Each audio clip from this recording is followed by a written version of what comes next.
mag-aaral pa. Paano ba yan? Champion kami. Imagine, down 0-1 pero naka 2 straight wins kami. Bumwagi! AFP! AFP! AFP! Hindi rin. Pinagbigyan lang namin kayo. Oo nga, sa madaling salita, Chamba! PNP! PNP! PNP! PNP! Palusot! Ewan Palusot! ko sa inyo, ilan naman talaga kami. Paano nyo naman kayo? Time out! Iingin nyo! Kung mag-practice ako mag-basketball, iingin nyo. Ito kasi, sila Jacob at Casey, ang lakas mo ng chow. Oo nga, champion kasi yung AFP Cavaliers. Eh, champion naman talaga sila eh. Tsaka huwag na kayo malungkot. First runner-up naman yung team niya eh. Yung ano ba yan? PNP responders ba yan? Away pa kayo, pares naman panalo yung team nyo. AFP Cavaliers at tsaka tong PNP Responders. Pero alam nyo guys, isa lang talaga ang champion ng UNTV Cup Season 2. Sino? Sino pa? E di yung mga beneficiaries ng mga team na naglaro. Mga classmates, ibalikan natin ang matagumpay na kampanya na nag-iisang Basketball League for a Cause, ang UNTV Cup Season 2. Ito ang bagong game ko. O game, jump on!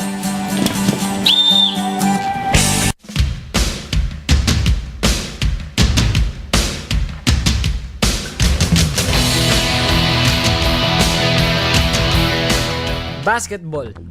Yan ang isa sa mga sports na patok sa mga Pinoy, lalo na sa ating mga kabataan. Katunayan, isa ito sa mga trending na topics lalo na sa mga social media sites gaya ng Facebook, Twitter at iba pa. Para sa mga classmates natin talagang basketball fanatics, alam nyo ba na meron charitable basketball tournament sa Pilipinas na ang layunin ay makatulong sa mga nangangailangan. Yan ay ang UNTV Cup.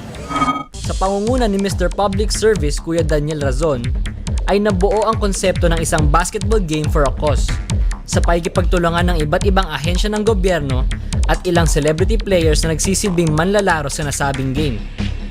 Dahil sa naging matagumpay ang first season ng UNTV Cup kung saan naging champion ng Team Judiciary, ay inabangan at sinuportahan ng marami ang pagbubukas ng UNTV Cup Season 2. Mas naging exciting at mas kaabang-abang ang panibagong season ng UNTV Cup dahil sa dalawa na dagdag na mga team na maglalaro.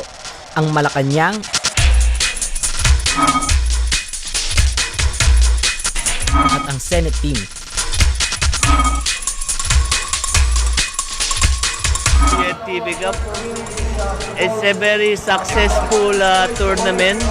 At the same time, nakapag-i-entertain na tayo ng tao. Nakakatulong pa tayo dun sa mga ibang mahihirap na kababayan na natin dahil yung napapanalunan na premyo ay mapupunta sa mga kinaukulan ng mga beneficiary. Sa laki ng nasasakop ng pagtulong ng UNTV Cup. Ako talaga hanga ako kasi nagsimula sa sing and shoot, nagsimula sa konsepto ng yung trying to get the government agencies involved for a common cause. Nakakatulong ka na, nakakatulong na yung tinutulungan mo, at padami yung natutulungan, hindi lamang ng mga government agencies, kundi ng kabuuan ng UNTV. Building a culture of helping out people. At sino ba naman ang hindi handang tumulong kung ganitong klaseng konsepto ang talagang naiisip nila Kuya Daniel Razon. O kaya mapalad kami na kabilang dito at patuloy kami magiging kabilang sa ganitong klaseng advokasya dahil ito ang tama, ang tumulong sa mga taong nangangailangan at yung buhayin yung kultura ng pagtulong sa ating mga kapatid. Every game ay dinaragsa ng marami nating mga kasambahay ang UNTV Cup upang suportahan at i-cheer ang kanilang paboritong team at players. Nagiging bonding time na din ito sa ilang pamilya at ng mga magkakaibigan na sa halip na mamasyal sa mga mall tuwing linggo ay mas pinili na lamang na manood at makisuporta sa UNTV Cup.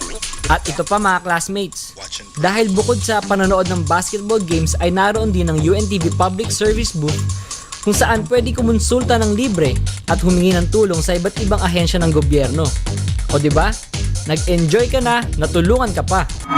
Kuya, ano po bang pwede niyong message na sabihin sa mga kabataan na tulad namin para ma-motivate sila na sumali sa mga ganitong gawain tulad ng UNTV Cup?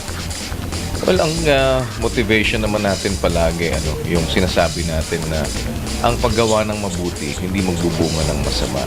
Ang unang dapat nakamulatan kasi, lalo na ng mga kabataan, yung mga gawaing mabuti na makakatulong sa kapwa-tao at makakapag-enhance sa atin bilang isang person, no?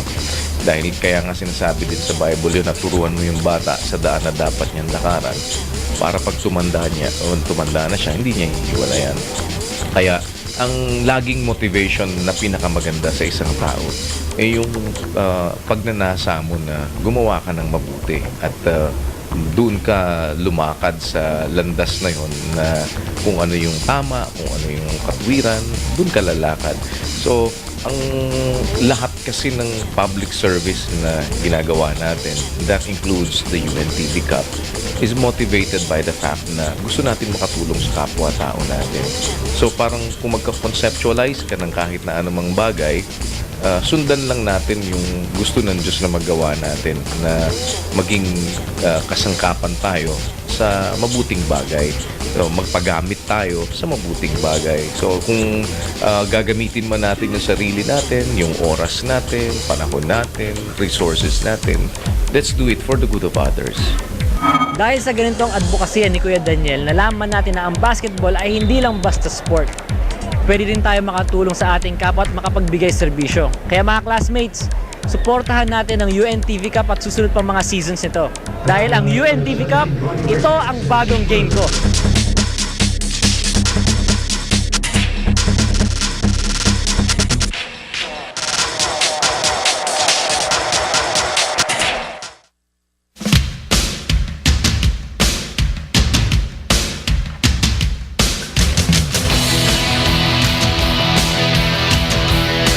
Classroom, sige lang aral pa.